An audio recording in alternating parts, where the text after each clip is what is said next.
विरामानंतर आपल्या सगळ्यांचं स्वागत। बातमी आहे शिर्डीतून। सलग तिसऱ्या दिवशी श्रीरामपूर बंदची हाक देण्यात आलेली आहे। हॉटेल व्यावसायिकाच्या हत्येनंतर बेमुदत बंदची हाक दिली आहे। आरोपींवर मकोका कायद्यान्वये कारवाईची मागणी सुद्धा करण्यात आली आहे। आजच्या बंदमध्ये शाळा महाविद्यालय देखील सहभागी आहेत। गुन्हेगारी टोळ्यांविरोधात महामोर्चा सुद्धा निघणार आहे। या संदर्भात आढावा घेतला आमचे प्रतिनिधी जयेश सावंत यांनी। पाहूया।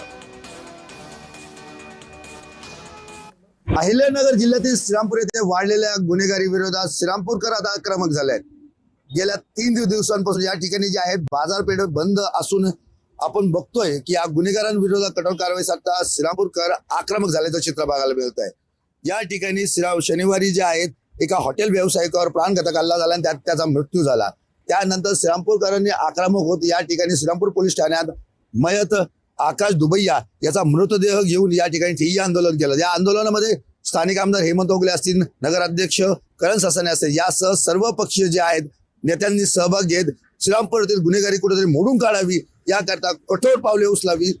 त्यात संघटित गुन्हेगारी मोक्का अंतर्गत या गुन्हेगारी टोळ्यांच्यावर कारवाई करून त्याचा बंदोबस्त करायची मागणी करत या ठिकाणी जे आंदोलन पुकारलेलं आहे, या ठिकाणी या आंदोलनाचा तिसरा दिवस आहे आणि आज तिसऱ्या दिवशी देखील या ठिकाणी श्रीरामपूर शहरातील जी बाजारपेठ आहे ती पूर्णतः कडकडीत बंद ठेवण्यात आली असून आता या कडकडीत बंदला विविध शाळा आणि विविध शैक्षणिक संस्थांनी देखील पाठिंबा दर्शवला आहे। आणि आज या तिसऱ्या दिवशी शाळा ही बाजारपेठेप्रमाणेच बंद आहेत आणि कुठेतरी आता आरोपींसंदर्भात आता पोलीस प्रशासन काय कठोर कारवाई करणार याकडे सर्वांचं लक्ष लागलेलं आहे।